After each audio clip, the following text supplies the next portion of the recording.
Imo অ্যাকাউন্টের number কিভাবে পরিবর্তন করবেন। ধরুন আপনি যে নাম্বারে ইমো অ্যাকাউন্ট ব্যবহার করেন ওই নাম্বারটা হারিয়ে গেছে বা নষ্ট হয়ে গেছে।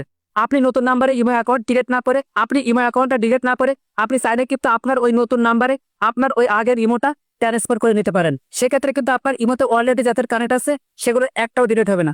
তো কিভাবে আপনার ইমো অ্যাকাউন্টটা নতুন নাম্বারে ট্রান্সফার করবেন চলেন দেখিয়ে দিই।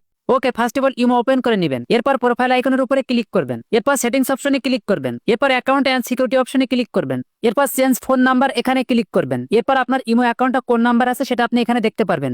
তো আপনার এই ইমো অ্যাকাউন্টটা অন্য ফোন নাম্বারের মাধ্যমে ব্যবহার করার জন্য এখান থেকে এই চেঞ্জ নাম্বার এখানে ক্লিক করবেন। এরপর যে নাম্বারে আপনার ইমো অ্যাকাউন্টটা ট্রান্সফার করতে চাচ্ছেন সেই নাম্বারটা এখানে দিয়ে দেবেন। নাম্বারটা কিন্তু অ্যাক্টিভ থাকতে হবে। নতুন নাম্বারটা এখানে দেওয়ার পরে এখান থেকে আপনি এই নেক্সট অপশনে ক্লিক করবেন। এরপর কন্টিনিউ অপশনে ক্লিক করবেন। এরপর যে নাম্বারে আপনার ইমো অ্যাকাউন্টটা ট্রান্সফার করতে চাচ্ছেন সেই নাম্বারে একটা কোড যাবে, কোডটা আপনি এখানে দিয়ে দেবেন। কোডটা এখানে টাইপ করার সাথে সাথে আপনাদের ইমো অ্যাকাউন্টটা নতুন নাম্বারে ট্রান্সফার হয়ে যাবে। ওকে, এখন কিন্তু আপনাদের ইমো অ্যাকাউন্টের নাম্বার পরিবর্তন হয়ে গেছে। তো পরিবর্তন হয়েছে কিনা এটা দেখার জন্য আপনারা এখানে ক্লিক করবেন। এখানে আসলে আপনি দেখতে পারবেন যে আপনাদের ইমো অ্যাকাউন্টের নাম্বার পরিবর্তন হয়ে গেছে।